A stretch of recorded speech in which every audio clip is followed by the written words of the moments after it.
Series দিয়ে যদি আমরা চেক করি তাহলে আমরা আলো দেখে এখানে মাইক্রোফ্যারাড নির্ণয় করতে পারবো, অনেকটা কাছাকাছি যাবে, তবে আসলে সঠিক হবে না।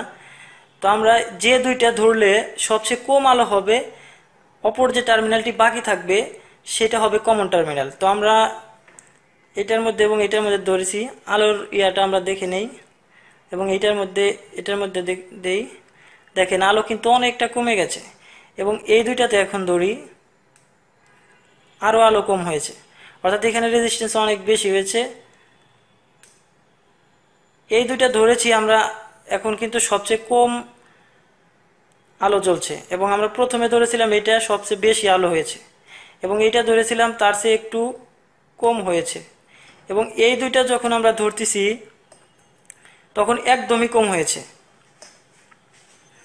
তো এই দুইটা যেহেতু আমরা ধরার পরে আলো সবচেয়ে কম হয়েছে, আমরা যেমন একটা সিঙ্গেল ফেজ মোটরের কমন টার্মিনাল এবং স্টার্টিং এবং রানিং টেস্ট করি, ঠিক এটাও অনেকটা ওই রকমই হয়ে গেছে।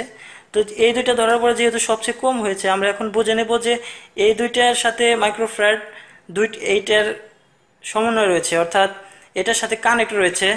এখন আমরা এটার সাথে এটা ধরি, দেখেন আলোটা খুব কম হয়েছে, অর্থাৎ এই টার্মিনালটা আমরা কমন করে নিলাম। যেহেতু আমাদের আলো দেখে যদি আমরা বুঝি, দেখেন আলো দেখে আমরা যদি বোঝার চেষ্টা করি তাহলে এটা হয়ে যাচ্ছে কমন এবং এইটা সাথে মাইক্রোফ্যারাড বেশি এবং এইটার সাথে মাইক্রোফ্যারাড কম, অর্থাৎ আমরা এইখানে যে লেখা দেখলাম 50 প্লাস হচ্ছে 5। তো আমরা এখন এটা করে নিলাম কমন, এটার সাথে এইটা রয়েছে 50 মাইক্রোফ্যারাড এবং এটা রয়েছে 5 মাইক্রোফ্যারাড।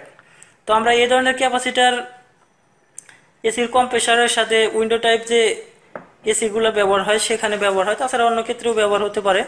তো সেখানে দেখা যাচ্ছে যে একটা ব্লোয়ার ফ্যান থাকে এবং কম্প্রেসার থাকে। তো কম্প্রেসারের জন্য আমরা এই 50 মাইক্রোফ্যারাডটি ব্যবহার করব এবং ফ্যানের জন্য এই 5 মাইক্রোফ্যারাড ক্যাপাসিটারটি ব্যবহার করব। তো আমি আবারও দেখাচ্ছি।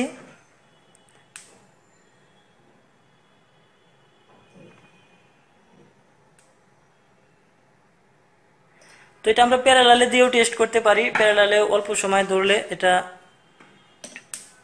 হালকা স্পার্ক করতেছে, অর্থাৎ ক্যাপাসিটারের ক্ষমতাটা আমরা শর্ট করে দিলাম, স্পার্ক খুব কম হলো, এর মানে এটার ক্ষমতাটা অনেক কমে গেছে।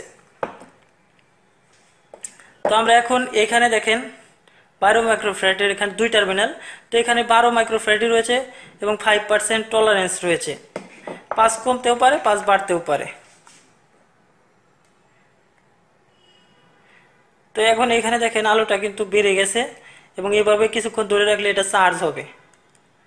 তো চার্জ হওয়ার পরে আমরা যদি কোনো পরিবাহী কোনো কিছু দিয়ে এটাকে শর্ট করি তাহলে হালকা স্পার্ক হয়, অর্থাৎ এটার ক্ষমতাটাও কিছুটা কমে গেছে।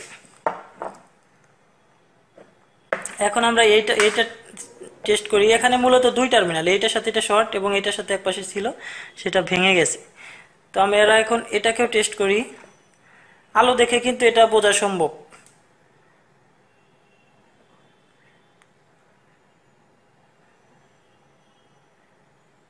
তো আলোটা এটা দেখেন অনেক বেশি জ্বলতেছে এবং এটা বেশি সময় ধরে রাখলে এটাও শর্ট করলে স্পার্ক হবে। দেখেন এটার ক্যাপাসিটারটা এটা একটু ভালো রয়েছে, কারণ এটা 50 মাইক্রোফ্যারাডের চেয়ে এখানে আমরা যেটা 50 মাইক্রোফ্যারাড দেখেছিলাম এটার তুলনায় কিন্তু এটা স্পার্ক বেশি করেছে, এর মানে এটার ক্ষমতাটা একটু বেশি আছে।